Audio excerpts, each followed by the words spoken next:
Starting this podcast was an unexpected step of obedience of something that God has called me to do. Through this podcast, I will be interviewing ordinary people who have seen and experienced God move in extraordinary ways throughout their lives. I pray that this will build your faith and encourage you to testify of God's goodness in your everyday lives.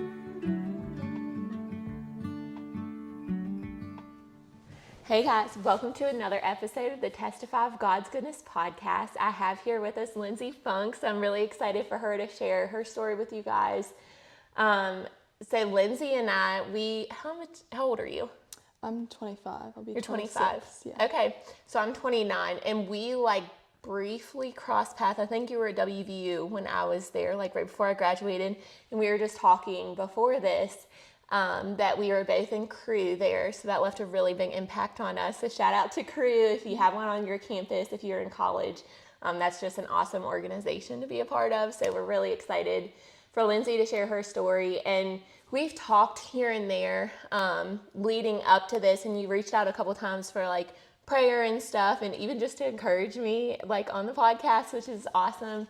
I love when people are able to do that because a lot of times you don't realize the impact that it's making, and that God is, how God is moving in and through people's lives. So, and then I asked you recently, last time you reached out, and I was like, would you be willing to share your story? And you were saying how you kind of thought it would be, maybe after the healing came and, when there was a bow on it, which that's a lot of times when we share our testimonies and share our stories, we have a bow on it.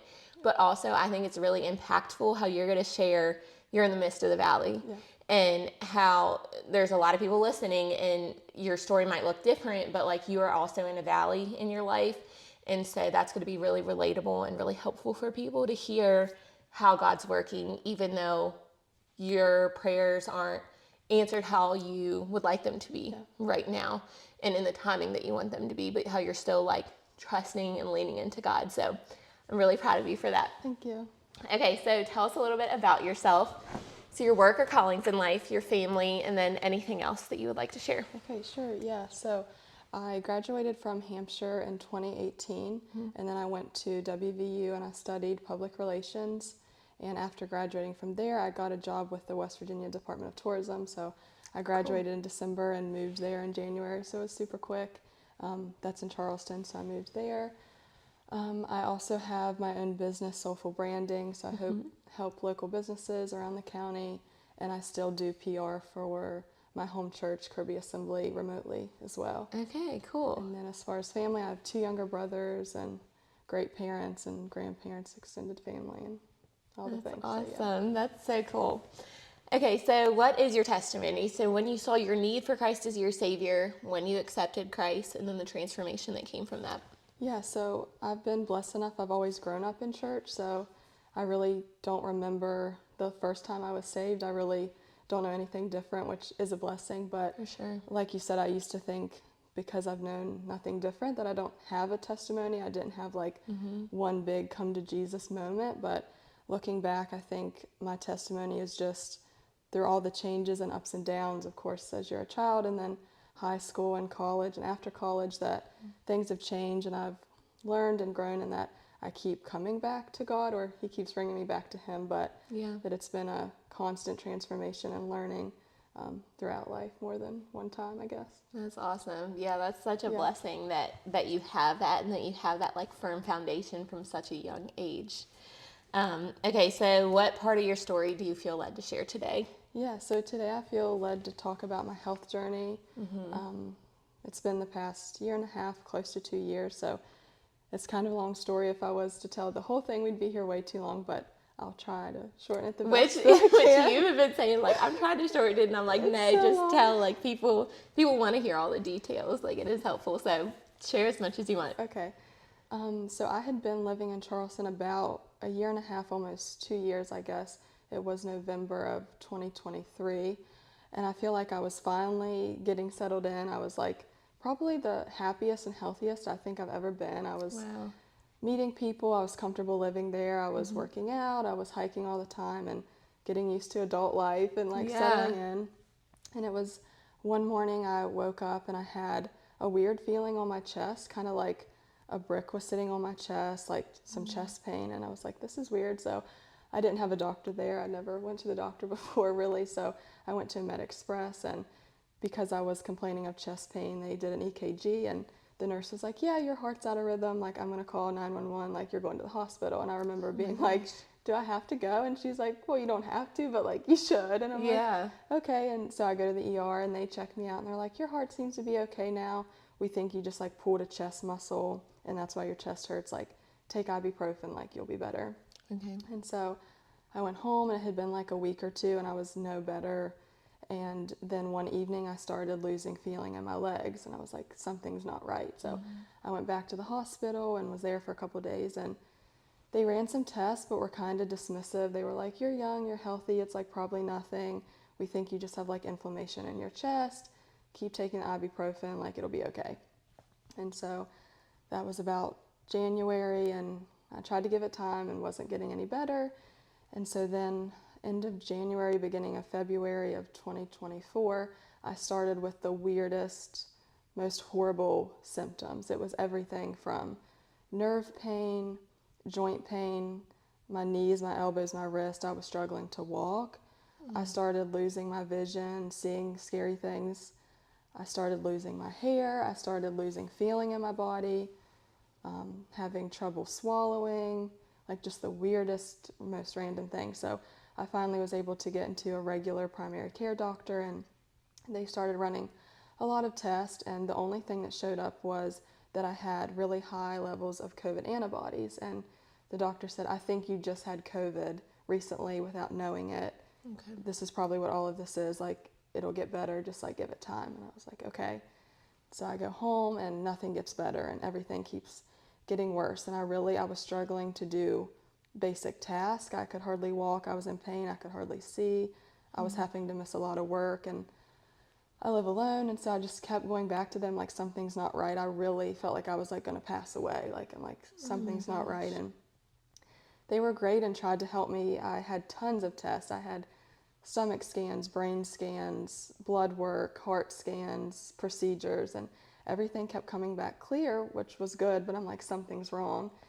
And about this time, people back home started realizing that I was sick and praying for me, and I had a couple different people reach out to me that had Lyme's disease and said, I really feel like this might be similar, this might be something you want to look into. And it seemed very likely. I had really long, thick hair, and I hiked all the time, and I felt like God was using that and had those people reach out. And so some of the people were telling me what they did medically, like what tests to do and what medicines.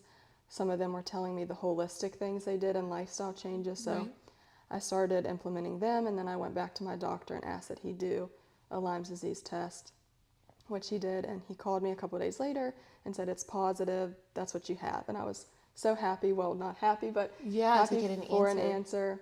And he was like, you're going to take 4 to 6 weeks of this antibiotics. You'll be better. It's super common. Like, don't worry. And so I do the medicine, and I'm not getting better. Like, I'm getting worse. And a couple of those people told me they had to go to specialist and get a port. And so I went that route, and I went to an infectious disease specialist at WVU, was able to get in there pretty quickly, which I felt like was an answer to prayer. And I get there, and the doctor looks at my blood work, and he was like, well, I don't know why you're here. Like, you don't have Lyme's disease. And I was like, what do you mean I don't? And he said, you need two or three bands of this kind, 4 more positive bands to this kind. You only have one. Like, I don't think it's Lyme's disease. And after that, he was just kind of rude and was like, you don't need to be here, like, go home. And he actually walked out of the room and like left me. And I was just remember being like so hopeless. Like, I thought God was leading me here. Like, what do I do? And so I tried a different specialist in Virginia. He said the same thing, that he didn't think it was Lyme's disease. He said maybe I just need anxiety medicine. I was starting to like not get believed, because on the outside I looked pretty normal, but again, I had honestly like no sense of life. And I went to a rheumatologist, same thing. And I felt like God kept closing doors, and I just didn't understand. And so I just tried to lean into the holistic lifestyle, do some changes, look into supplements. I tried that route, and I started to see maybe a little bit of improvement. And then just this past August of 2024, I got COVID again, and it just I was just as bad as I was before, if not worse. I just was hopeless. I really didn't want to live anymore, honestly. I was just so sick, was getting no help, no answers, and I just didn't know what to do. And I was on Facebook one day and I saw that a friend from college had recently gotten married, and so I reached out to her and just said, like, congratulations, like, hope you're doing well. And Yeah. she asked how I was, and I was like, well, I've been better, like, if you could pray for me. Yeah. And a lot of people are quick to say, like, sending prayers, but she was like, what's happening? And I was like, Yeah. it's way too long, like, just pray for me. And she was like, no, like, what are your symptoms? Like, I want to know. And so I start telling her all these things, and she mentions the name of another girl that we had gone to school with, that was older than us, and she said she has all these forms of dysautonomia, POTS syndrome, mast cell syndrome, EDS. You sound exactly like her. You should reach out to her. And at first I was like excited and felt like I had hope, and then I was just like, is this going to be like the Lyme disease thing? Like, I didn't know what to do. And so I did reach out to her, and she was so helpful, so amazing. It was like a breath of fresh air. She had every symptom that I had, was helpful again, and some lifestyle changes and also medical things to do. And so I was just done with doctors at that point, so I was just trying to do the lifestyle changes and research and learn what this is. And so I was just trying to do that. And then in September I had another really scary episode of almost like losing consciousness. I feel like I'm out of body, pre-syncope, and I ended up in the hospital again.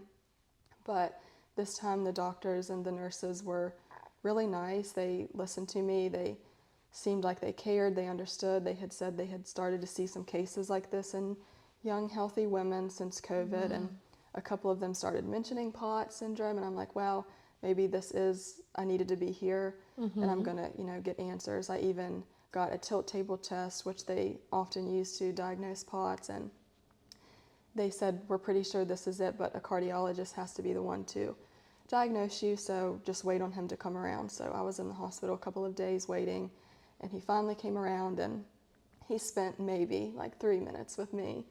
And he was so rude, and he was like answering his phone in between talking to me, and he was like, you just need to calm down, like, you're fine, like, it'll get better, like, so rude, so dismissive, like, told me I was crazy, like, wouldn't answer my questions, was like, it's probably from COVID, you'll be fine, like, just go home.